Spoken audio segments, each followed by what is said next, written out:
Si vous êtes dans Habakkuk chapitre 2, on va relire le verset 5. Relisons le verset 5. Habakkuk chapitre 2, verset 5, il est dit « Oui aussi, parce qu'il transgresse par le vin, il est un homme orgueilleux qui ne reste pas chez lui, qui élargit son désir comme l'enfer et comme la mort, et ne peut être rassasié, mais rassemble à lui toutes les nations et amasse vers lui tous les peuples. » Et regardez au verset 15 et 16, il est dit « Malheur à celui qui donne à boire à son voisin, lui mettant ta bouteille et même l'enivre, afin que tu puisses voir leur nudité. Tu es rassasié de honte plutôt que de gloire. Bois toi aussi et découvre ton incirconcision. La coupe de la main droite du Seigneur se tournera vers toi et un vomissement honteux sera sur ta gloire. » Et vous pouvez garder quelque chose dedans, on va y revenir un peu plus tard. Le titre du message, c'est « Boire de l'alcool est un péché malfaisant ».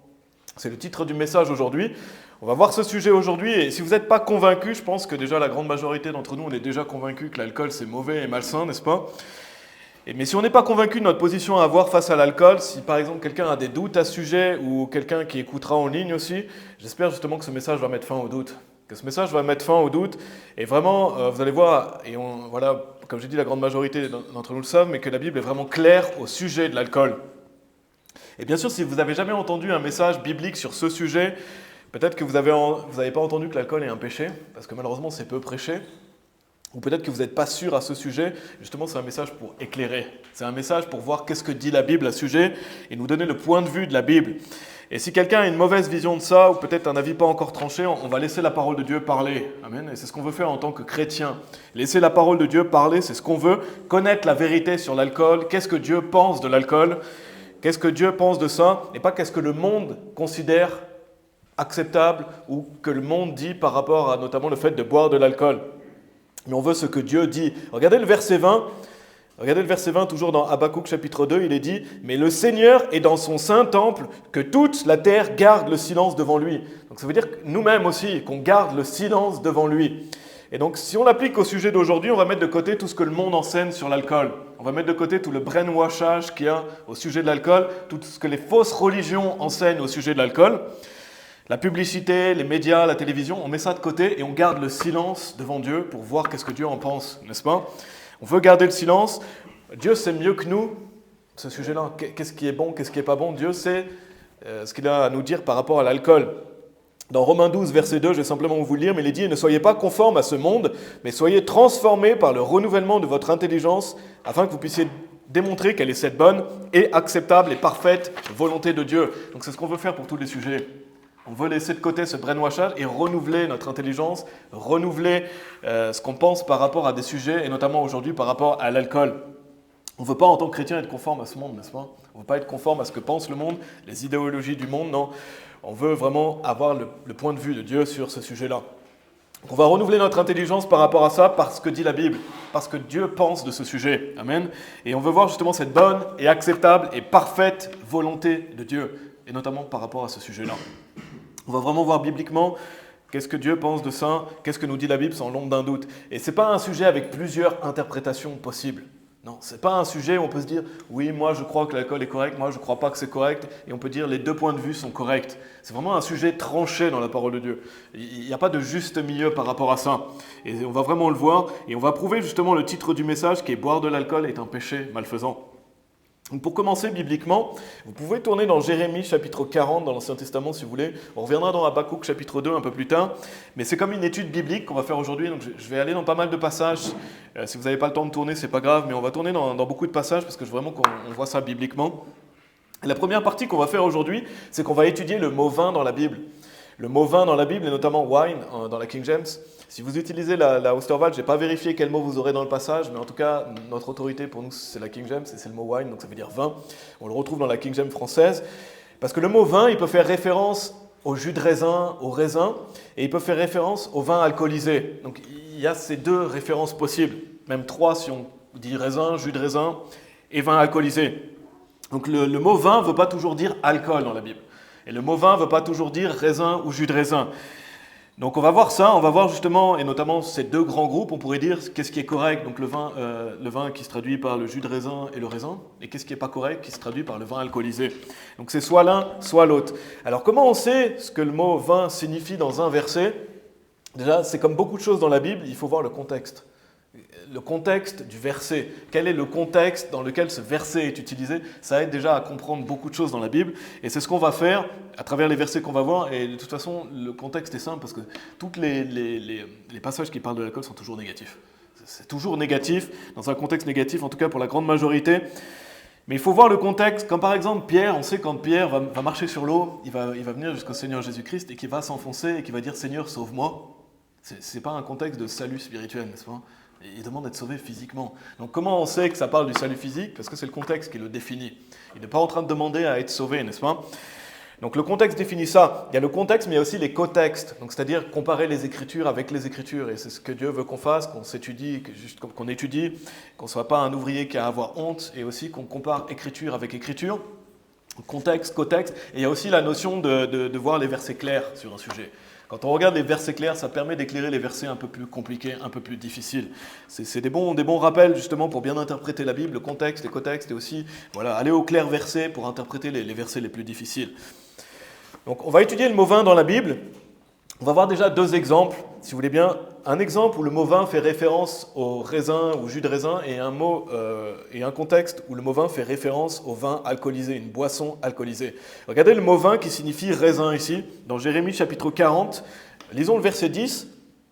Donc, je vous rappelle le titre du message, c'est « Boire de l'alcool est un péché malfaisant ». On va étudier le mot vin dans la Bible, et la première chose qu'on va faire, c'est que le mot vin peut signifier raisin ou jus de raisin, mais là dans le contexte c'est le raisin. Regardez au Jérémie 40 verset 10, il est dit « Quant à moi, voici je demeurerai à Mispé pour servir les Chaldéens qui viendront vers nous. Mais vous, recueillez le vin, les fruits d'été et l'huile, mettez-les dans vos récipients et demeurez dans les villes que vous avez prises. » Allez au verset 12, toujours Jérémie 40 verset 12, « Tous les Juifs retournèrent de tous les lieux où ils avaient été chassés et allèrent dans le pays de Juda, vers Guédalia, à Mispé, et ils recueillirent du vin et des fruits d'été en grande abondance. » Donc notez ici qu'il est mention de recueillir le vin, n'est-ce pas? Recueillir, le mot recueillir, si justement, j'ai noté une définition sur ces NRTL, si le complément d'objet désigne un produit agricole ou naturel, donc là c'est le contexte, produit agricole naturel, qu'est-ce que ça veut dire que recueillir? Prendre en cueillant ou en ramassant pour éviter la perte ou la dispersion et en vue d'un usage ultérieur. Donc quand vous allez recueillir quelque chose, c'est que vous prenez quelque chose, n'est-ce pas? Par exemple, vous posez dans un panier ou une caisse ou quoi que ce soit. Mais ici, il est mention de recueillir le vin. Et pourquoi recueillir le vin? C'est recueillir le raisin, n'est-ce pas? Il est dit, mais vous recueillez le vin, les fruits d'été et l'huile. C'est mention des fruits, c'est mention de l'huile. Donc clairement, c'est un contexte de ramassage du raisin, parce que ici, le mot vin veut dire raisin. Comment vous pouvez recueillir du vin alcoolisé sur un arbre? Ça ferait aucun sens, n'est-ce pas? Là, quand tu recueilles du vin, c'est que tu recueilles du raisin. Là, le vin, c'est le mot raisin ici. Et c'est clair, n'est-ce pas? Quand vous allez dans un champ, vous n'allez pas recueillir de l'alcool. Ça ferait aucun sens par rapport au contexte. Donc quand il est mention de recueillir le vin, ici, clairement, c'est du raisin. Et donc le mot vin est défini par raisin dans la Bible. On le voit clairement dans ce passage. Et au verset 12, il est dit aussi « Tous les Juifs retournèrent de tous les lieux où ils avaient été chassés et allèrent dans le pays de Juda, vers Guédalia, à Mispé, et ils recueillirent du vin et des fruits d'été en grande abondance. » Le vin, ici, c'est le raisin, et il y a les fruits d'été. Donc là, ils n'ont pas le temps d'en faire du vin alcoolisé, n'est-ce pas? Quand vous allez recueillir quelque chose, ici, il n'y a pas de fermentation, il n'y a pas de processus pour faire du vin alcoolisé. En plus, ils viennent de revenir. Donc ils viennent de revenir, ils n'ont pas eu le temps de faire ces choses-là. Donc ils n'ont pas eu le temps de faire du vin alcoolisé. Donc là, c'est le premier cas. Le mot vin peut signifier le raisin. On verra aussi plus tard que ça peut signifier le jus de raisin. Maintenant, allez dans Joël chapitre 1, si vous voulez bien. Joël chapitre 1, donc vous êtes dans Jérémie, allez plus loin dans les prophètes mineurs. Deuxième cas, le mot vin peut faire référence au vin alcoolisé ou à de l'alcool. Donc on a vu que le mot vin peut être traduit par raisin. C'est clair, c'est évident, personne ne peut contredire ça. On ne peut pas dire recueillir, quand vous allez recueillir du vin, ici, que ce n'est pas recueillir du raisin. Ce n'est pas du vin alcoolisé.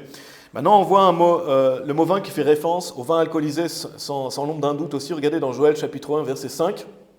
Il est dit « Réveillez-vous, ivrognes, et pleurez, et vous tous, buveurs de vin, hurlez à cause du vin nouveau, car il est retranché de votre bouche. » Donc ici, qui croit qu'il s'agit du raisin ici? Est-ce que vous croyez qu'il s'agit du raisin ici? « Réveillez-vous, ivrognes, et pleurez, et vous tous, buveurs de jus de raisin. » Ce n'est pas un buveur de jus de raisin ici, n'est-ce pas? C'est du vin alcoolisé. Et ici, il dit « Hurlez à cause du vin nouveau, car il est retranché de votre bouche. » Donc clairement référence à l'alcool. Clairement référence au vin alcoolisé ici, parce que c'est mention d'un ivrogne. Donc on a vu, là, brièvement, mais on va aller plus en détail juste après, mais je voulais déjà souligner, le mot vin peut signifier raisin, et jus de raisin, on va le voir, où le mot vin peut signifier alcool. Et donc on voit ces deux mentions possibles. Maintenant on va étudier ça dans plusieurs passages. Tournez dans Deutéronome chapitre 18 si vous voulez bien. Donc je vous rappelle le titre du message, boire de l'alcool est un péché malfaisant. On va étudier le mot vin dans la Bible, on va passer pas mal de temps à étudier ça, parce que ça permet d'éclaircir tous les doutes possibles, tous les faux enseignements, tout ce qui est prôné par rapport à ça, où les gens vont vous dire que vin, c'est que du vin alcoolisé par exemple. Non, le mot vin peut signifier jus de raisin et raisin. On l'a clairement vu dans Jérémie. Mais regardez dans Deutéronome chapitre 18, donc dans Jérémie on a vu « Et ils recueillirent du vin et des fruits des terres en grande abondance », clairement du raisin ici. Regardez Deutéronome 18, versets 3 à 5, il est dit « Et ceci sera le dû des prêtres », donc en parlant de qui récoltent les prémices des prêtres de la part du peuple, de ceux qui offrent un sacrifice, que ce soit bœuf ou mouton. Ils donneront aux prêtres l'épaule et les deux joues et l'estomac. Les prémices aussi de ton maïs, de ton vin et de ton huile, et les premières de la toison de tes moutons tu lui donneras.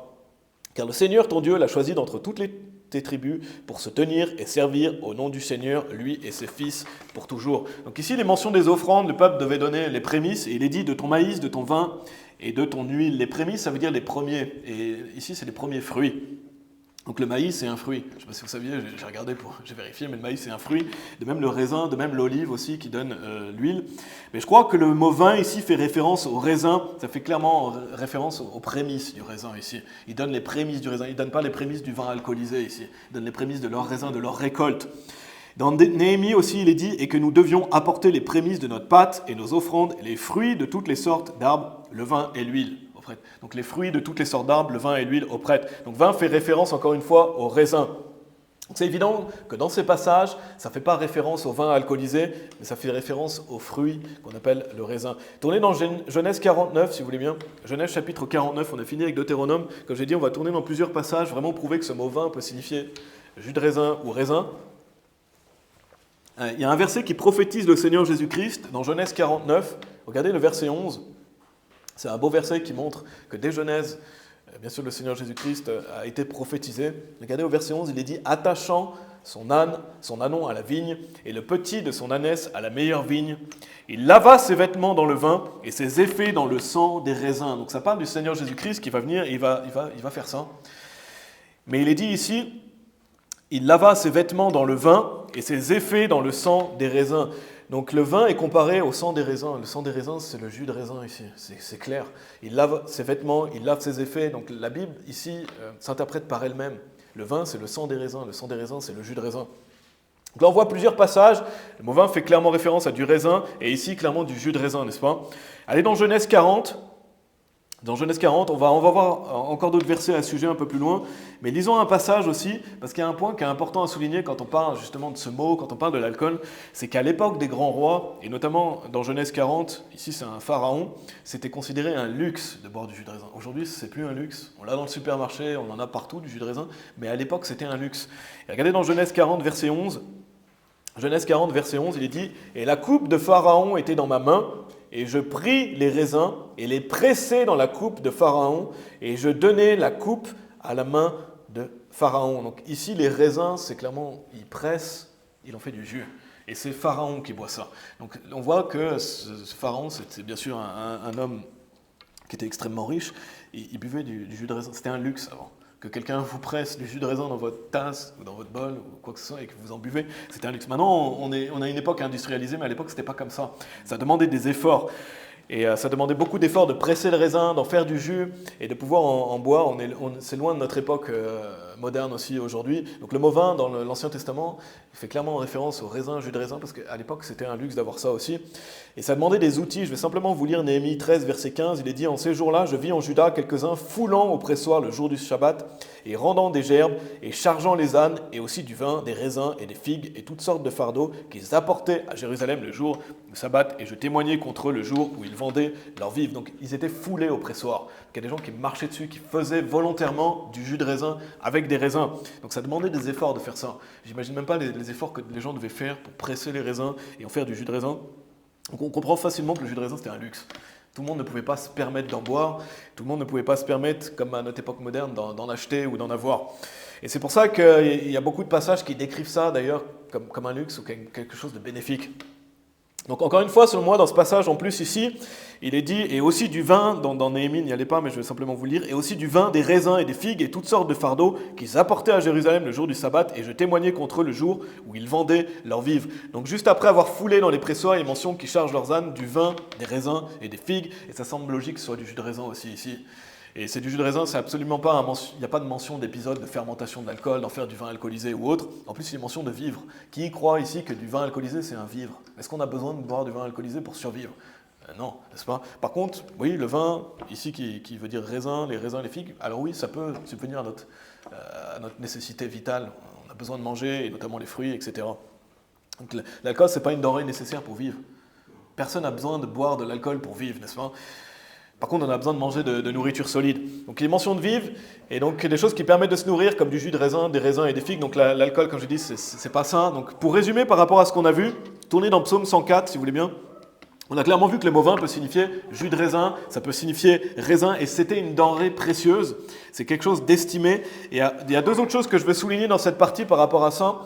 C'est que le vin qui fait référence à jus de raisin et raisin, c'est toujours dénoté de façon positive, ou alors il n'y a pas de dénotation négative. Allez dans Psaume 104, en attendant je vous lis Amos 9, verset 13, il est dit « Voici les jours viennent, dit le Seigneur, où le laboureur atteindra le moissonneur, et celui qui piétine les raisins, celui qui sème la semence, et les montagnes ruisselleront de vin doux, et toutes les collines se fondront. » Donc c'est intéressant ici, les mentions de piétiner les raisins. Et quel est le résultat? Les montagnes ruisselleront de vin doux. Donc c'est clairement du jus de raisin ici. C'est du vin doux et c'est une connotation positive. C'est positif, le jus de raisin est positif et on va voir quelques bénéfices, mais tapez les bénéfices du jus de raisin, vous allez voir, il y en a beaucoup. Il y a beaucoup de bénéfices à boire du jus de raisin. Regardez, avec ça en tête, regardez Psaume 104, versets 13 à 15. Psaume 104, versets 13 à 15, il est dit « Il arrose les collines depuis ses chambres, la terre est satisfaite du fruit de tes œuvres. » Donc en parlant de l'œuvre de Dieu. « Il fait pousser l'herbe pour le bétail et les plantes pour l'usage de l'homme, afin qu'il puisse produire la nourriture de la terre, et le vin qui rend content le cœur de l'homme, et l'huile pour faire briller son visage, et le pain qui fortifie le cœur de l'homme. » Donc le vin qui rend content le cœur de l'homme, ça ne parle pas de l'alcool ici, n'est-ce pas? Ce n'est pas de l'alcool qui va rendre content le cœur de l'homme. L'alcool, c'est un poison pour le cœur de l'homme. Ça ne ferait aucun sens que Dieu dit « buvez de l'alcool, ça va rendre votre cœur content ». Alors qu'on peut mourir en buvant de l'alcool, n'est-ce pas? Ici, ça parle du jus de raisin. Ça rend le cœur content parce qu'il y a des bénéfices. Et puis, il y a le goût sucré. Et je ne sais pas si vous aimez le jus de raisin, moi je trouve ça bon. Et ça rend le cœur content. Et nous, peut-être qu'aujourd'hui, on a accès facilement, mais à l'époque, ils n'avaient pas cette facilité par rapport à ça. Donc on voit que c'est positif ici. Le vin alcoolisé, c'est jamais positif. Et on va le voir à travers d'autres versets. C'est toujours dénoté de façon négative. Donc ici en psaume, de même en Amos, le jus de raisin est mentionné comme quelque chose de positif. Et c'est important de le souligner, c'est dit qu'il est doux et il rend content le cœur de l'homme. Donc c'est deux connotations positives. Et c'est un passage, on va aller dans un passage, si vous voulez bien tourner dans 1 Timothée chapitre 5. 1 Timothée chapitre 5, donc toujours dans cette première partie, le mot vin dans la Bible. On a vu que ça pouvait mentionner raisin, jus de raisin, vin alcoolisé. Là, on développe cette notion de vin qui peut être définie par jus de raisin ou raisin. Et il y a un passage, justement, pour finir par rapport à ça, que je veux étudier, c'est 1 Timothée chapitre 5, si vous y êtes, on va le lire dans quelques secondes, mais il y a ce passage qui est souvent utilisé pour justifier le fait de boire de l'alcool.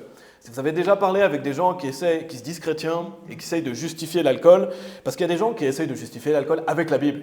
Et ça paraît invraisemblable quand vous y pensez, n'est-ce pas? Si vous lisez la Bible du début à la fin, que vous l'étudiez, etc., ça paraît clair que le vin alcoolisé est toujours dénoté de façon négative, n'est-ce pas? Mais il y a des gens qui vont essayer de trouver leur verset favori pour justifier leur consommation de l'alcool. Pour justifier le fait que Dieu dit, vous pouvez boire de l'alcool, il n'y a aucun problème à ça. Et quand on y pense, c'est stupide de croire ça, n'est-ce pas? Comment le Dieu de la Bible pourrait justifier l'alcool? Ça ferait aucun sens, n'est-ce pas? Et il y en a qui disent que même, on va voir à travers ce passage, ce serait même valorisé, ce serait même bénéfique de boire de l'alcool.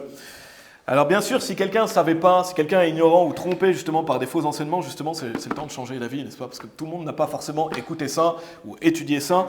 Mais regardons un passage, c'est le temps de changer d'avis sur ce sujet-là. Regardez 1 Timothée chapitre 5, versets 22 et 23. Vous connaissez sûrement ce passage, il dit « Ne pose les mains sur aucun homme hâtivement, ne participe pas non plus au péché d'autres hommes, garde-toi pur. » Et donc c'est le verset 23. « Ne bois pas que de l'eau, mais use d'un peu de vin à cause de ton estomac et de tes fréquents malaises. » Il y a des gens qui vont vous citer ça et dire « Ah, voyez, vous pouvez boire un petit peu de vin, c'est bénéfique pour l'estomac et pour vos fréquents malaises. » Pourtant, juste avant, Dans le contexte, il est dit quoi? Ne participe pas non plus au péché d'autres hommes, garde-toi pur. Ok? Alors pourquoi Paul va lui dire garde-toi pur, mais va boire de l'alcool? Comment ça pourrait faire sens? Comment ça pourrait faire sens que Dieu dit garde-toi pur, mais par contre tu peux aller boire un peu d'alcool, il n'y a pas de problème à ça. On sait bien que l'alcool c'est tout sauf pur et ça rend pas sobre, n'est-ce pas? Donc dans le contexte, ça ferait aucun sens que déjà le mot vin après parle de l'alcool. Ce serait complètement stupide, n'est-ce pas? Regardez verset 23, ne bois pas que de l'eau, mais use d'un peu de vin à cause de ton estomac et de tes fréquents malaises. Donc c'est un des versets que les chrétiens justement utilisent pour justifier l'alcool, qui peuvent boire du vin, de la bière ou autre alcool. Ils disent, oh regardez, Dieu dit, use un peu de vin, donc je peux boire du vin. D'accord, mais il y a des problèmes majeurs avec cette interprétation. Déjà, il vient de dire garde-toi pur. Donc comment ça fonctionne? Comment tu peux te garder pur si tu bois de l'alcool? Mais il y a un autre problème majeur. Il vous suffit de faire quelques recherches sur Internet pour comprendre que le vin alcoolisé est très néfaste pour l'estomac et que la consommation d'alcool, ça peut provoquer des malaises. Il y a un clair problème par rapport à ce verset-là, parce que qui pense déjà que donner de l'alcool à quelqu'un qui est sujet au malaise, ça va l'aider à faire moins de malaise? Si vous donnez de l'alcool à quelqu'un, il y a des songes qui s'évanouissent. Et ce qu'on appelle le coma éthylique, n'est-ce pas? Donc c'est idiot de croire que ça parle du vin alcoolisé ici. Et la première chose donc, que j'ai vérifiée sur Internet, que j'ai lue, c'est que l'alcool, ça a des effets toxiques sur le système digestif à court et à long terme. J'ai noté, les effets toxiques se font rapidement sentir sur le corps, notamment sur le système digestif qui en subit des impacts directs à court et long terme. C'est même un des pires ennemis de la santé digestive, l'alcool. Notamment consommé sur une base régulière ou excessive. Ça a un impact négatif sur l'estomac, l'œsophage, l'intestin, le foie, le pancréas, et on pourrait continuer. Donc on comprend quand Paul dit ici ne bois pas que de l'eau, mais use d'un peu de vin à cause de ton estomac. Si c'est connu pour être néfaste, l'alcool, pourquoi Paul va lui dire de boire de l'alcool alors qu'il a des problèmes d'estomac? Comment on peut expliquer ça? On ne peut pas, n'est-ce pas? On ne peut pas, parce que le mot vin ici, ça ne fait pas mention de l'alcool. Ça ne fait pas mention du vin alcoolisé. Donc des simples recherches par rapport à l'effet de l'alcool sur l'estomac, ça montre que ça ne fait aucun sens d'utiliser ce verset-là pour du vin alcoolisé. Par contre, intéressant, faites les recherches dans le sens inverse. Cherchez le mot vin qui signifie jus de raisin et cherchez l'effet du jus de raisin sur l'estomac. Et qu'est-ce qu'on trouve? On trouve que c'est bénéfique au système digestif, comme par hasard, entre guillemets. Dieu l'a déjà dit dans sa parole. Dieu a dit, justement, par Paul, si vous avez des problèmes digestifs, vous pouvez consommer justement un peu de jus de raisin. Ici, c'est un conseil médical que Paul donne à Timothée. Bois un peu de jus de raisin, c'est bon pour ton estomac. Et cherchez sur Internet, en effet, c'est bon pour l'estomac. Donc c'est bon pour les ballonnements, c'est bon pour les maux de ventre, et en plus, ça détoxifie l'organisme. Donc on comprend pourquoi ici, le vin peut signifier jus de raisin. Donc qu'est-ce qui fait donc le plus de sens dans ce passage d'un Timothée 5, 23? C'est clairement le jus de raisin, n'est-ce pas? Il suffit juste de faire quelques recherches sur les effets de l'alcool sur l'estomac ou les effets du raisin et on voit tout de suite que ça parle du raisin. Donc que ce soit dans le contexte, essayons en ligne avec toute la parole de Dieu. On a vu quelques versets, on va en voir après, mais c'est dans cette lignée-là, même scientifiquement. Et pour les malaises, parce qu'il est dit ne bois pas que de l'eau, mais use d'un peu de vin à cause de ton estomac et de tes fréquents malaises. Et comme par hasard, le vin alcoolisé, ça provoque des malaises. Donc comment Paul pourrait lui dire ici bois du vin qui est du vin alcoolisé pour tes fréquents malaises? Pourquoi? Parce que ça peut provoquer des malaises, des troubles, de l'équilibre, des vertiges, de la somnolence et des nausées. Voilà ce que peut provoquer le vin alcoolisé. Donc boire du vin alcoolisé pour les fréquents malaises de Timothée, pas une bonne idée, n'est-ce pas? C'est pas une bonne idée. Et Paul ne va pas ici tromper Timothée et lui mentir. Non, il est en train de lui parler du jus de raisin. Il est en train de clairement lui parler du jus de raisin ici. Donc ça ne semble pas une bonne idée que ce soit du vin alcoolisé. Et au contraire, encore une fois, comme par hasard, entre guillemets, faites des recherches sur Internet et il y a de nombreux bienfaits du jus de raisin. Notamment, je vais vous en citer par rapport au malaise. Il apaise les maux de tête, il contient de la vitamine B2, du magnésium et des acides aminés, cela aidant l'oxygénation des cellules et cela diminue les maux de tête. Et il est bien aussi pour la tonicité, il apporte des sucres que l'organisme assimile facilement. C'est reconnu pour être très bon après une séance de sport, par exemple. Donc avec ces informations, on comprend pourquoi Paul il dit à Timothée, bois un peu de jus de raisin, c'est bon pour toi, pour tes fréquents malaises. Parce que boire du jus de raisin, c'est bon pour quelqu'un qui a cette tendance à faire des malaises. Comme j'ai montré certaines choses qui scientifiquement sont vérifiées, de certains bienfaits du jus de raisin. Et vous pouvez regarder, il y en a beaucoup d'autres. Mais ça, c'est en lien avec ça. Donc que ce soit parce que, par exemple, il avait des maux de tête, peut-être que Timothée avait des maux de tête, peut-être qu'il avait de l'hypoglycémie, mais que ce soit l'un ou l'autre ou autre chose, le jus de raisin était bénéfique pour lui. Si quelqu'un a tendance à avoir de l'hypoglycémie, le jus de raisin, justement, donne des sucres qui sont facilement assimilables et qui vont aider, justement, à contrer ces malaises-là. Peut-être qu'il avait des maux de tête ou autre. Quoi qu'il arrive, c'est bénéfique. Et avec tout ça en tête, relisons 1 Timothée chapitre 5, verset 23, « Ne bois pas que de l'eau, mais use d'un peu de vin à cause de ton estomac et de tes fréquents malaises. » Donc clairement ici, et c'est en ligne avec toute la parole de Dieu, c'est en ligne avec le contexte de se garder pur, c'est du jus de raisin ici. Et le mot vin est traduit par, on le traduit par jus de raisin. Et ça fait aucun doute. Ça fait aucun doute. Et Dieu nous montre certains bienfaits de certains jus. Ici, notamment le jus de raisin ici. Et il y a pourtant, on pourrait se demander, il y a des ivrognes qui trouvent leur verset favori pour justifier leur consommation d'alcool. Et c'est triste, mais les gens, quand ils veulent trouver leur verset pour justifier leur péché, ils vont trouver des versets, ils vont les sortir de leur contexte, ils vont dire, regarde, use un peu de vin, mais ça ne parle pas de l'alcool ici, ça parle du jus de raisin. Et si quelqu'un ne le savait pas, maintenant, comment il peut y croire, n'est-ce pas ?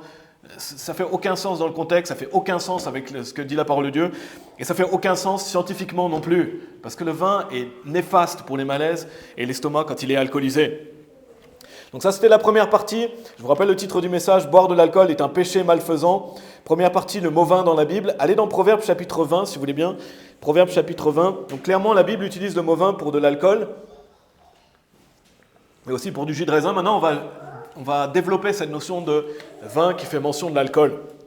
Parce que, encore une fois, comment savoir si le mot vin veut dire jus de raisin, raisin ou alcool ? Le contexte est extrêmement important.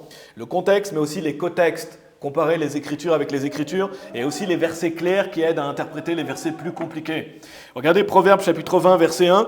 « Le vin est un moqueur, la boisson forte est tumultueuse, et quiconque est trompé ainsi n'est pas sage. » Donc, par exemple, ici, vous utilisez ce verset. Comment interpréter 1 Timothée chapitre 5, verset 23 avec un verset clair ? Ici, il dit « le vin est un moqueur ». Pourquoi Paul dit à Timothée de boire du vin si c'est un moqueur ? La boisson forte est tumultueuse, et quiconque est trompé. Est-ce que Paul voulait que Timothée soit pas sage ? Quand vous comparez un verset clair sur l'alcool ici, et que vous l'interprétez avec 1 Timothée chapitre 5, verset 23, c'est évident, n'est-ce pas ? Que là, ça parle du vin alcoolisé ici. Il est dit « Et quiconque est trompé ainsi n'est pas sage ». Donc, est-ce que quelqu'un croit ici que le jus de raisin, c'est un moqueur ? Quelqu'un croit que quand vous buvez un jus de raisin, ça se moque de vous, vous n'êtes pas sage de boire du jus de raisin ? Ça ne fait pas de sens. Par contre, l'alcool, oui, ça fait sens, n'est-ce pas ? Ça fait sens, c'est un moqueur. En fait, on peut l'interpréter comme ça, moi je l'interprète comme ça en tout cas, c'est quelqu'un qui boit de l'alcool, le vin est en train de se moquer de vous. Il dit, pourquoi tu es en train de me boire ? Pourquoi tu ingères du poison ? C'est comme si le vin, si on le personnifiait, il est en train de se moquer de vous. Il est en train de vous dire, mais pourquoi tu es en train de boire quelque chose qui est en train de te tuer, te détruire ? Et pourquoi tu es en train de pécher ? C'est comme si le vin pouvait parler, il se moquerait. Le vin est un moqueur. Et puis il se moque de la personne qui en boit parce que ça le rend pas sobre, ça l'amène dans des mauvaises choses. Si l'alcool pouvait parler, il dirait, t'es stupide de me boire. Pourquoi t'es un idiot ? Pourquoi tu bois du vin alcoolisé ? Pourquoi tu bois du poison ? Parce que mes amis, le vin alcoolisé, ça détruit. Ça détruit la santé. Et on pourrait voir toute une liste effrayante de toutes les maladies que ça peut causer. Je vais vous en mentionner simplement quelques-unes. Mais l'alcool, le vin alcoolisé, ça peut faire quoi ? Une inflammation du foie ou la cirrhose du foie, la pancréatite, les cancers, ça peut faire un cancer du foie, de la bouche, du larynx, et la liste continue, des maladies cardiovasculaires ou psychiques ou neurologiques. Voilà les effets de l'alcool sur quelqu'un. Donc le vin est un moqueur, parce que ça entraîne des maladies. Et ça détruit la santé, ça peut même causer la mort. Il y a des gens qui meurent parce qu'ils ont bu trop d'alcool. Il y a des gens qui meurent à 60 ans, 70 ans, 80 ans parce qu'ils ont des cancers, parce qu'ils ont des problèmes à cause de l'alcool et de leur consommation d'alcool, n'est-ce pas ? Donc ça détruit des vies. Combien de personnes finissent dans la rue tout seuls à cause de l'alcool, n'est-ce pas ? Et encore aujourd'hui, j'ai vu en passant en voiture, il y avait un banc avec plein de canettes de bière. Qui va boire cette bière sur un banc comme ça ? Je ne sais pas quand. Pardon, excusez-moi, les gens qui justement finissent comme ça dans la rue, ils ont commencé par un verre, ils ont fini alcooliques et ivrognes, donc ça détruit des vies. Ces gens-là, ils ne sont pas heureux. Et il y en a qui sont tout seuls. Ils ont une vie misérable à cause de l'alcool. Donc l'alcool détruit des vies. Et combien de familles sont détruites à cause de l'alcool également ? Combien de couples sont détruits ? Combien de divorces à cause de ça ? Combien de gens battent leurs enfants à cause de l'alcool, n'est-ce pas ? Combien de maltraitances, de divorces, d'abus aussi à cause de l'alcool ? Et combien aussi d'enfants sont détruits par la consommation d'alcool de leurs parents ? Et il y a beaucoup de gens qui ont été traumatisés parce que leur père, leur mère buvaient de l'alcool, ils ont peut-être été frappés, abusés ou autres, parce que c'était des ivrognes. Non seulement ça, mais les enfants aussi sont détruits parce qu'eux-mêmes boivent de l'alcool, parce qu'ils voient leurs parents faire la même chose. Et j'avais vu que si on boit de l'alcool jeune, ça peut avoir des effets néfastes sur le cerveau. Donc c'est pas à prendre à la légère. C'est pour ça que la Bible dit le vin est un moqueur, la boisson forte est tumultueuse, et quiconque est trompé ainsi n'est pas sage. Quelqu'un qui est sage, il va courir loin de l'alcool, n'est-ce pas? Il va pas boire de l'alcool parce que le vin est trompeur. Et la Bible est claire que le vin alcoolisé, c'est toujours néfaste. C'est toujours néfaste. Et si vous me demandez pourquoi je suis autant en colère par rapport à ça, qui ne serait pas en colère de voir ce poison qui est justifié, prôné, alors que ça détruit? Ça détruit. Et la Bible dit que quiconque est trompé ainsi n'est pas sage. Donc quelqu'un de sage qui buvait de l'alcool, il va arrêter d'en boire. Il va prendre instruction par la parole de Dieu. Il va se dire, moi j'arrête, j'ai compris. La Bible dit ça sur ce sujet-là. Et quelqu'un qui en boit déjà pas, Dieu merci, il ne va pas en reboire. Amen. Quelqu'un qui se dit, qui ne boit pas d'alcool en ce moment, il ne va pas aller en reboire après, sachant ce que dit la Bible à ce sujet, n'est-ce pas? Tournez dans Ésaïe chapitre 5, si vous voulez bien. Ésaïe chapitre 5, si vous êtes dans Proverbe, allez un peu plus loin. Donc dans Proverbe 1, ici, c'est clairement un contexte de vin alcoolisé. Le mot vin ici est un moqueur, la boisson forte et tumultueuse, et quiconque est trompé ainsi n'est pas sage. C'est pas du jus de raisin, c'est du vin alcoolisé. Regardez, Ésaïe 5, verset 11. Malheur à ceux qui se lèvent tôt le matin, afin qu'ils puissent courir après le jus de raisin. Ça ne parle pas de ça ici, n'est-ce pas? La boisson forte, qui continue jusqu'à la nuit, jusqu'à ce que le vin les enflamme. Donc encore une fois, c'est négatif. Le vin, ici, ça fait référence à du vin alcoolisé. Et on va lire d'autres versets par rapport au vin alcoolisé. Mais il dit ici, le vin les enflamme. Si vous enflammez de cette manière-là, ce n'est pas positif. C'est pas positif, n'est-ce pas? Et d'ailleurs, beaucoup de personnes qui justifient l'alcool avec le mot vin dans la Bible, souvent, ils vont comprendre que le mot vin dans la Bible peut signifier vin alcoolisé. Mais par contre, que ça signifie raisin ou jus de raisin, il y en a qui peut-être disent que non, peut-être parfois oui, etc. Mais c'est pour ça que j'ai souligné plus cette notion-là, c'est que le mot vin peut signifier raisin et jus de raisin. Le mot vin peut signifier alcool, c'est évident quand vous lisez des passages comme ça, n'est-ce pas?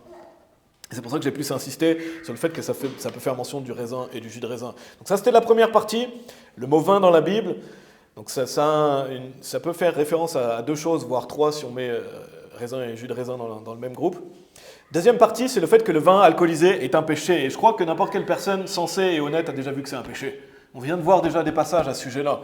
Déjà, si la Bible dit que c'est pas sage, si la Bible dit que c'est un moqueur, si la Bible dit malheur à ceux qui se lèvent tôt le matin, etc., on comprend tout de suite que c'est une transgression. Tous les versets qui font référence au mot vin alcoolisé, ils sont tous négatifs. Je vais simplement vous les relire rapidement. Retournez dans Habakkuk chapitre 2, si vous voulez bien. Je vais vous les relire rapidement, mais réveillez-vous, ivrognes, et pleurez, et vous tous, buveurs de vin, hurlez à cause du vin nouveau, car il est retranché de votre bouche. Le vin est un moqueur, la boisson forte est tumultueuse, et quiconque est trompé, ainsi n'est pas sage. Malheur à ceux qui se lèvent tôt le matin, afin qu'ils puissent courir après la boisson forte, qui continue jusqu'à la nuit, jusqu'à ce que le vin les enflamme. Donc on voit clairement qu'ici, c'est toujours négatif. Un moqueur, ne pas être sage, ça amène du malheur, ça enflamme. La Bible dit pleurer, hurler, etc. Donc, retournons dans le passage de référence, Habakkuk chapitre 2. Habakkuk chapitre 2, et j'espère vraiment que ce message convaincra n'importe qui l'écoute de ne plus toucher une goutte d'alcool, de plus en boire, n'est-ce pas? Et d'autant plus les pères de famille, n'est-ce pas? Si vous êtes un père de famille et que vous buvez de l'alcool, honte à vous si vous continuez à en boire. Quelle image vous donnez à votre femme et à vos enfants, n'est-ce pas? Et un père de famille doit veiller encore d'autant plus sur ça, de ne pas boire d'alcool, n'est-ce pas? Parce qu'il est l'exemple pour ses enfants. Donc le vin alcoolisé est un péché. Retournons dans Habakkuk. Si vous êtes familier avec ce livre, il y a 3 chapitres. Dieu prophétise le jugement contre Juda. Donc il va utiliser les Chaldéens, cette nation qui est perverse, mais il l'utilise pour punir l'iniquité de Juda. C'est un instrument de jugement contre Juda. Regardez dans Habakkuk chapitre 2, verset 5. Il est dit, oui, aussi parce qu'il transgresse par le vin. Il est un homme orgueilleux qui ne reste pas chez lui, qui élargit son désir comme l'enfer et est comme la mort et ne peut être rassasié, mais rassemble à lui toutes les nations et amasse vers lui tous les peuples. Notons ici, c'est pour ça que je trouvais ça bien d'aller dans ce passage avant le message. En plus, ça permet de lire un livre qu'on n'a pas l'habitude forcément de lire. Mais il dit, il transgresse par le vin. Ici, comment on peut être plus clair que c'est une transgression? Donc c'est un péché. Si vous transgressez quelque chose, ça veut dire que vous n'obéissez pas à un ordre. En tout cas, c'est comme ça que je l'applique, et pour moi, c'est en ligne avec le reste de la Bible, que c'est transgresser une loi ici. Bien sûr, en plus, ils sont orgueilleux, etc. Mais pour moi, c'est clairement un péché ici dans le contexte, parce qu'on voit les effets néfastes de l'alcool. Péché par le vin, c'est un passage pour moi qui montre que boire du vin, c'est une transgression. Celui qui fait ça, il pêche, il transgresse une loi. Et ça parle ici des dirigeants orgueilleux. Regardez au verset 15. Toujours même chapitre, versets 15 et 16, il est dit « Malheur à celui qui donne à boire à son voisin, lui mettant ta bouteille et même l'enivre afin que tu puisses voir leur nudité. Tu es rassasié de honte plutôt que de gloire. bois toi aussi et découvre ton incirconcision, la coupe de la main droite du Seigneur se tournera vers toi, et un vomissement honteux sera sur ta gloire. Donc malheur à celui qui donne à boire à son voisin ici. Avant de donner à boire à quelqu'un, pensez à ce verset, n'est-ce pas? La Bible dit malheur à celui qui fait ça, n'est-ce pas? Et il est même dit, et même l'enivre. Donc pour moi, s'il est dit même l'enivre, ça veut dire même celui qui lui donne simplement un verre. Parce que s'il est dit même quelqu'un qui va jusqu'à ça, ça veut dire que déjà avant, malheur à celui qui fait ça. Même, oui, qui va jusqu'à l'enivrer, mais même qui simplement donne à boire à son voisin ici. Parce qu'il est dit même l'enivre. Donc ça veut dire même ce qu'il y a avant.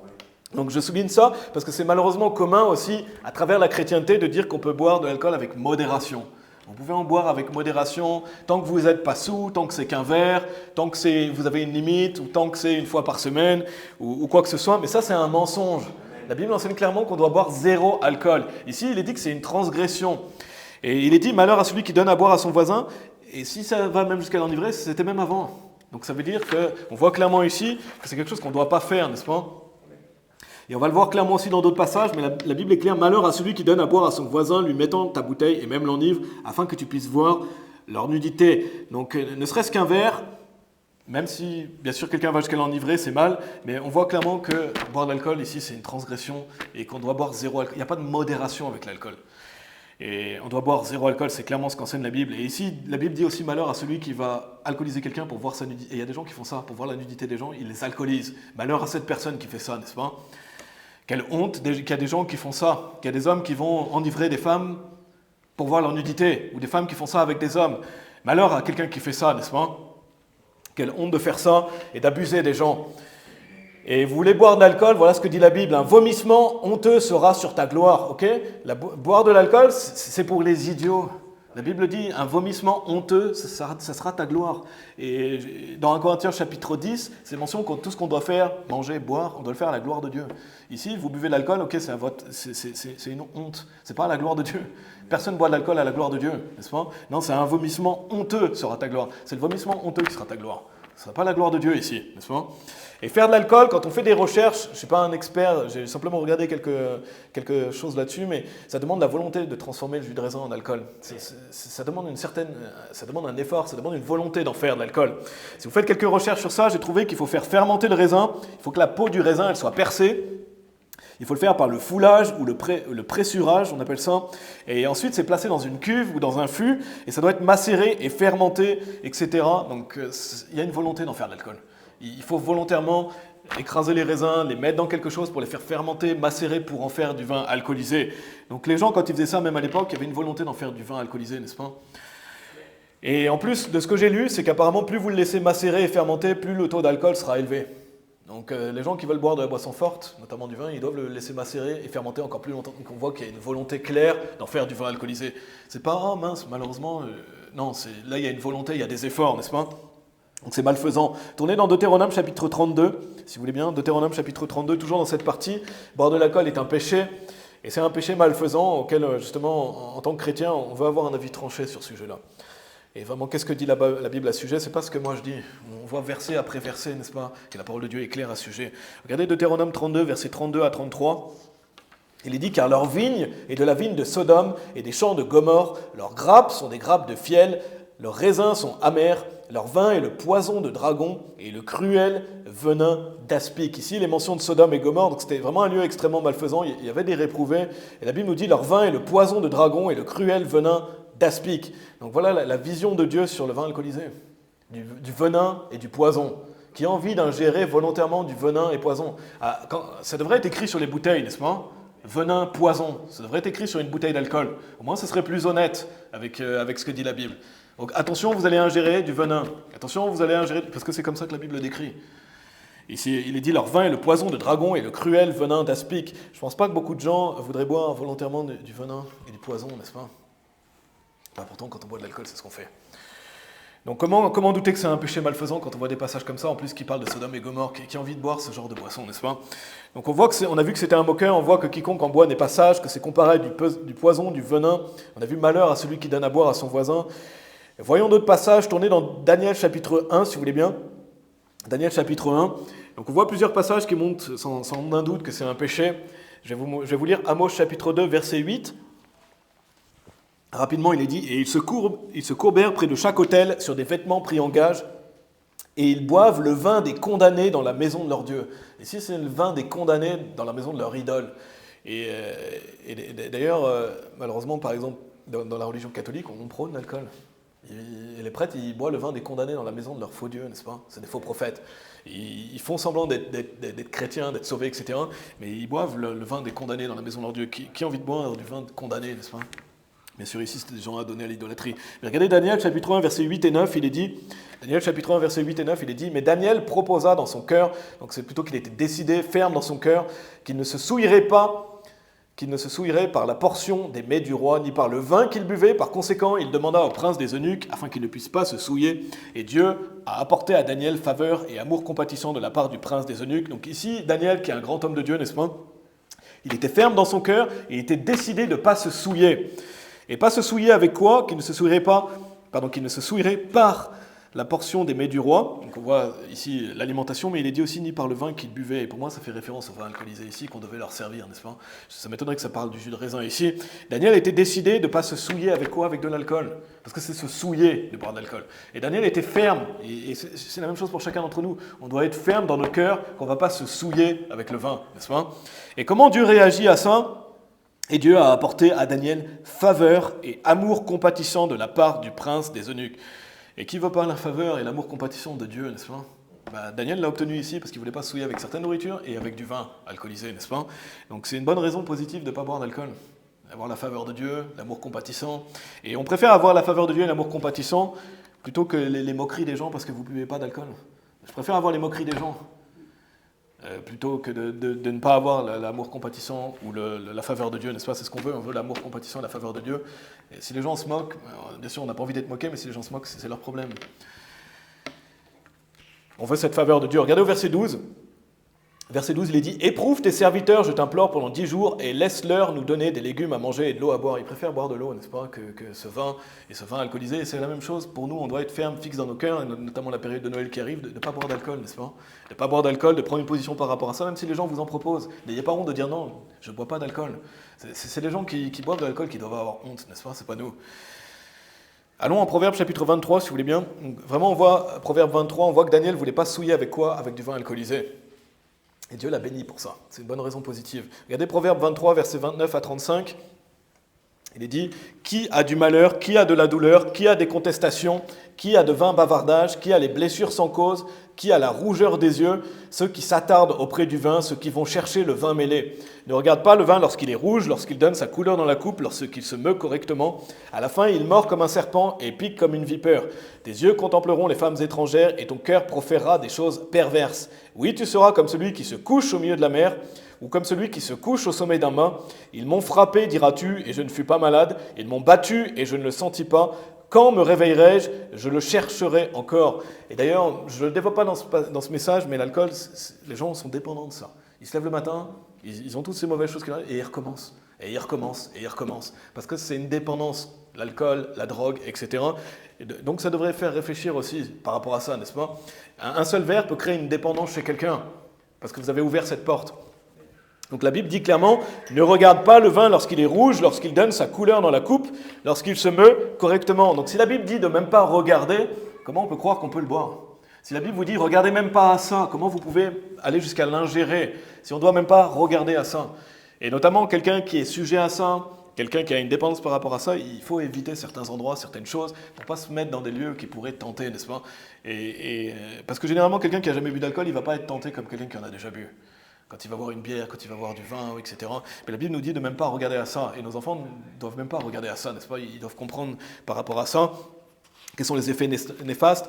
Mais si vous dites que vous ne devez pas le regarder, comment vous pouvez le boire? Comment vous pouvez justifier la consommation d'alcool avec des versets comme ça? C'est clair que si on ne doit pas le regarder, on ne doit pas le boire, n'est-ce pas?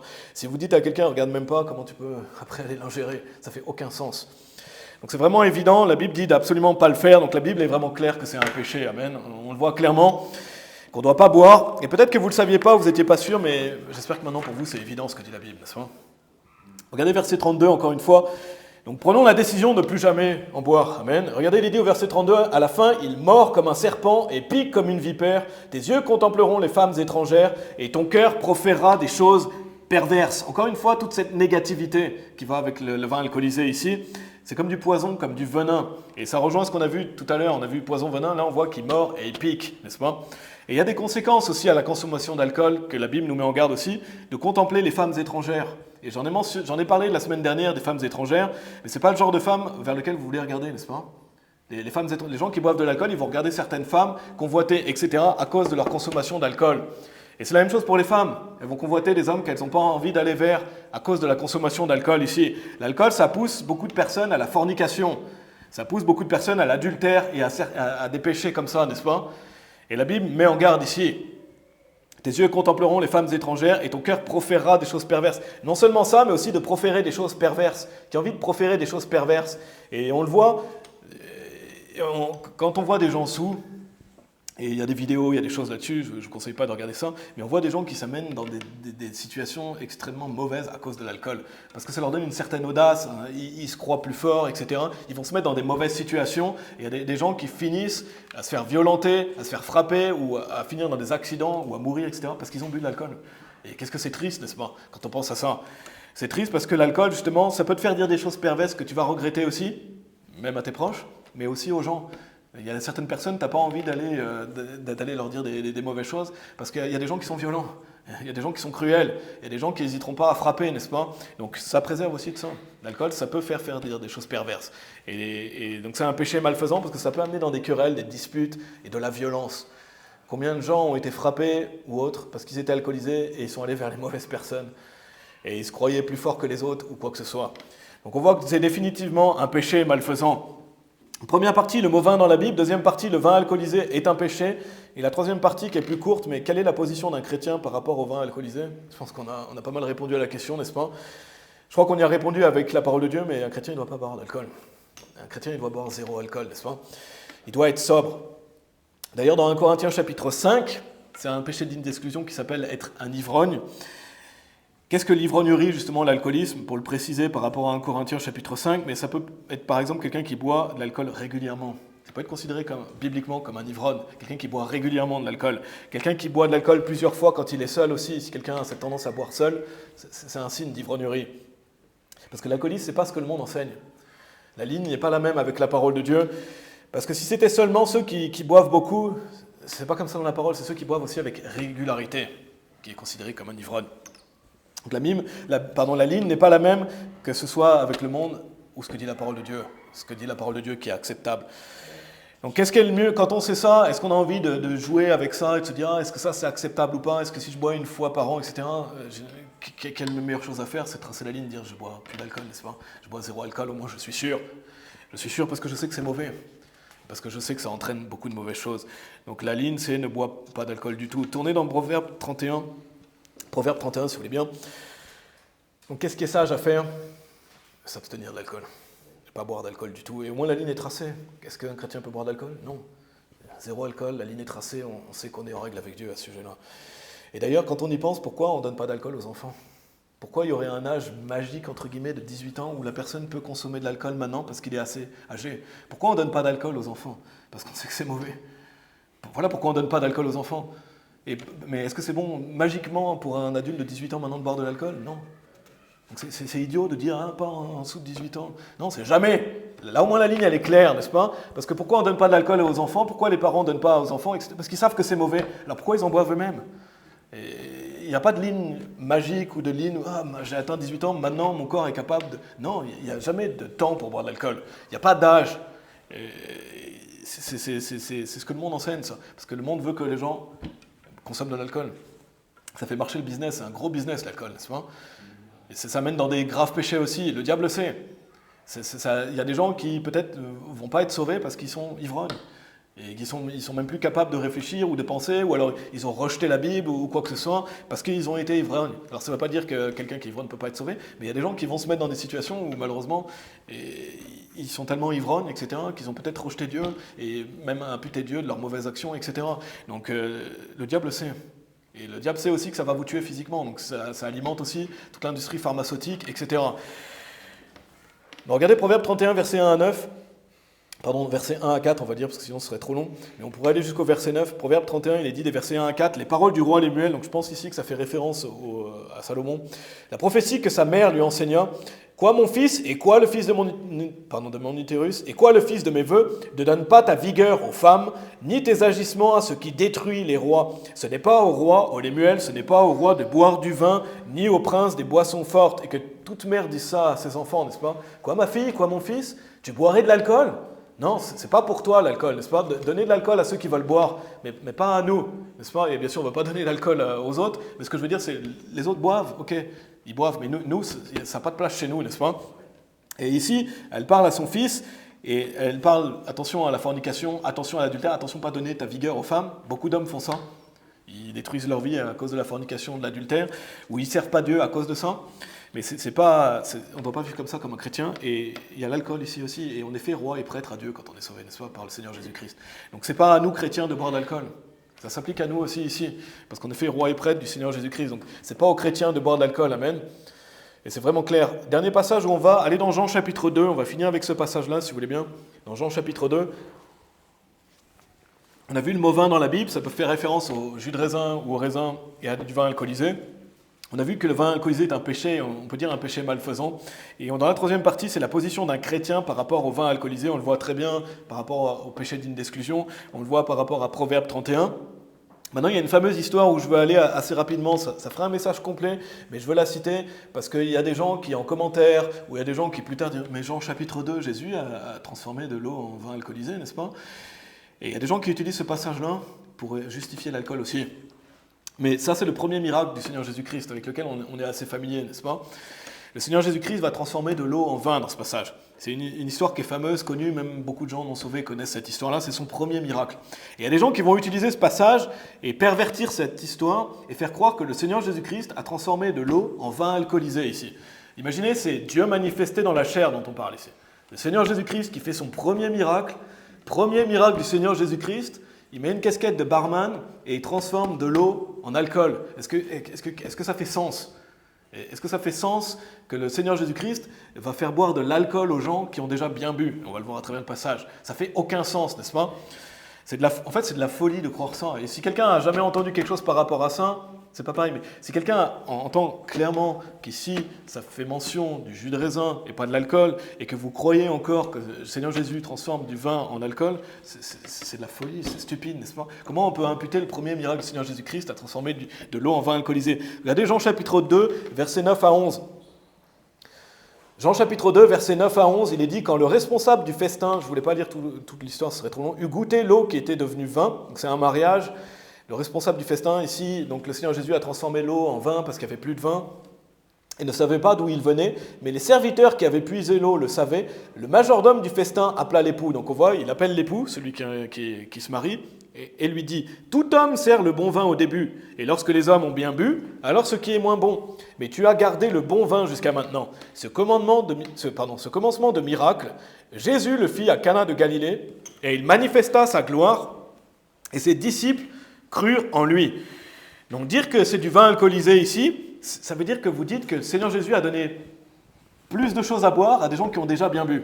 C'est ça que ça veut dire ici. Si vous dites que le Seigneur Jésus a transformé l'eau en vin, et même un barman refuse souvent de faire ça. Je ne connais pas les règlements, mais même un barman, il a peut-être un règlement ou une loi où il fait dire non, lui, il a déjà trop bu, donne-lui pas à boire. Et les gens vont dire que le Seigneur Jésus, il fait pire qu'un barman. C'est pour ça que j'ai utilisé la casquette du barman. Le Seigneur Jésus, c'est pas un barman, n'est-ce pas? Il a dit, bois pas d'alcool. Il va pas transformer de l'eau ici en vin alcoolisé, donner ce vin alcoolisé à des gens qui ont déjà bien bu. On a vu que ceux qui vomissent, leur gloire soit leur honte, quelque chose comme ça.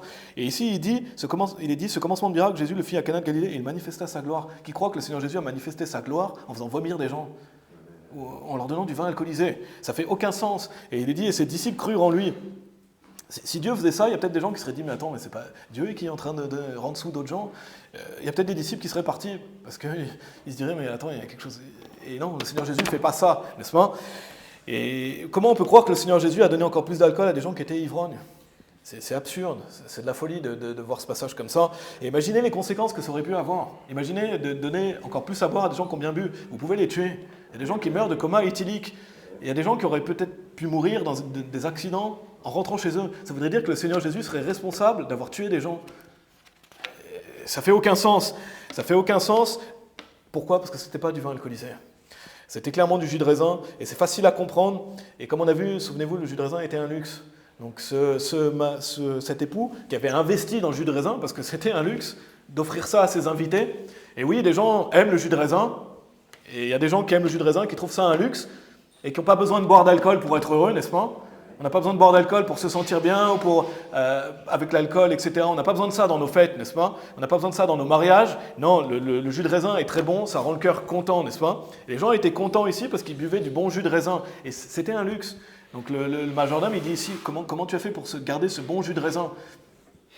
Et en plus, non seulement ça, mais ici, il y a une claire représentation du sang du Seigneur Jésus-Christ à travers ce passage. Le premier miracle du Seigneur Jésus-Christ d'avoir transformé l'eau en vin, ça représente aussi le sang pur et sans tache du Seigneur Jésus-Christ qui nous lave de nos péchés. Et le sang pur et sans tache du Seigneur Jésus-Christ, il n'est pas représenté par du vin alcoolisé qui a été fermenté, n'est-ce pas ? Parce que sinon, ça ne fait plus aucun sens ici. Il n'y aurait plus de sens spirituel. Il y a un sens spirituel parce que c'est du jus de raisin, il n'a pas été fermenté. Ça représente le sang pur et sans tache du Seigneur Jésus-Christ ici, et en plus qui est meilleur que celui d'avant. Et c'est le meilleur testament. Le Nouveau Testament est meilleur que l'Ancien Testament. Il y a une représentation aussi de ça dans ce passage, que le meilleur testament est meilleur que l'Ancien Testament. Et lui dit, tout homme sert le bon vin au début, et lorsque les hommes ont bien bu, alors ce qui est moins bon. Et on peut comprendre ici, donner le bon jus de raisin au début et donner le plus mauvais après, parce que les gens sont habitués, etc. Mais là, il dit c'est meilleur, parce qu'il y a une représentation de ce que le Seigneur Jésus-Christ va faire pour nous. Et le fait qu'il a manifesté sa gloire, c'est que c'était un miracle, transformer de l'eau en jus de raisin, et c'était coûteux à l'époque. Donc c'est vraiment clair ici, dans Jean chapitre 2, je ne vais pas développer plus, mais comment on peut utiliser cette histoire pour justifier l'alcool et faire croire que le Seigneur Jésus-Christ a fait... Et ça c'est vraiment énervant quand vous entendez des gens faire ça, n'est-ce pas ? Comment on peut croire que le Seigneur... C'est comme le calvinisme. Et souvent, vous savez ce que font les calvinistes ? Ils justifient l'alcool. C'est étrange, mais ils justifient l'alcool qui est un péché, et ils vont dire que Dieu a choisi d'avance qui va être sauvé, et on peut boire de l'alcool, et si on persévère, etc., ils vont vous dire, oh, un chrétien il peut boire de l'alcool, etc. Ça fait aucun sens, et souvent les calvinistes boivent de l'alcool et ils justifient en utilisant Jean chapitre 2 ou un Timothée qu'on a lu, etc., mais ça fait aucun sens. On a vu la première partie, le mot vin dans la Bible, la deuxième partie, le vin alcoolisé est un péché, la troisième partie, la position d'un chrétien par rapport au vin alcoolisé, donc c'est clair que quand on voit tout ça, ça justifie le titre, boire de l'alcool est un péché malfaisant, n'est-ce pas ? Et on veut s'abstenir de ça. Si quelqu'un ne savait pas, justement, c'est le moment d'arrêter et de voir qu'est-ce que dit la Bible à ce sujet, et de combattre pour Dieu par rapport à ça, n'est-ce pas ? On veut combattre par rapport à ça aussi, et on veut pas d'ivrogne ici, n'est-ce pas ? C'est un péché d'une exclusion. Et on veut que nos enfants sachent la vérité par rapport au vin alcoolisé. On va prier. Merci Père, merci pour ta parole Seigneur. Merci Seigneur du fond du cœur que tu es un Dieu justement qui ne justifie pas l'alcool, parce que c'est répugnant Seigneur. Et quand on voit tous les dégâts que ça fait, quand on voit toutes les maladies que ça crée, toutes les familles que ça brise, toutes les mauvaises choses, Seigneur, qui viennent de l'alcool. Merci, Seigneur, de désapprouver ça, de nous le dire clairement dans ta parole, Seigneur. Si quelqu'un doute encore par rapport à ça, ou si quelqu'un ne savait pas, Seigneur, je t'en prie, que ton Saint-Esprit convainque cette personne, Seigneur. On a vu des passages clairs par rapport à ça, que c'est pas aux chrétiens de boire de l'alcool, Seigneur, et l'alcool est un péché malfaisant, Seigneur. C'est vraiment clair quand on compare les Écritures avec les Écritures, quand on regarde le contexte. Et merci, Seigneur, de nous avoir donné des bonnes choses, Seigneur, comme justement le jus de raisin, mais aussi d'autres jus et d'autres boissons, d'autres nourritures qui sont bonnes et qui ne sont pas des péchés, Seigneur, et qui sont bonnes pour notre santé, et certainement pas le vin alcoolisé qui est néfaste, Seigneur. Merci pour ça, Seigneur, merci du sacrifice du Seigneur Jésus-Christ, Seigneur, qu'on voit aussi à travers Jean chapitre 2, du sang pur et sans tache, Seigneur, du Seigneur Jésus-Christ qui nous lave de nos péchés. Et on veut rendre gloire au Seigneur Jésus pour ce miracle, Seigneur, et pour cette manifestation du Nouveau Testament, Seigneur, et de la meilleure alliance. Merci pour ça, Seigneur, merci d'avoir envoyé ton Fils. Merci pour la gloire du Seigneur Jésus-Christ, pour ces miracles, Seigneur. Et on prie pour ça, Seigneur, on prie pour le bon déroulement de la fin de la journée, l'évangélisation de cet après-midi, Seigneur. Et on prie au nom de Jésus-Christ. Amen.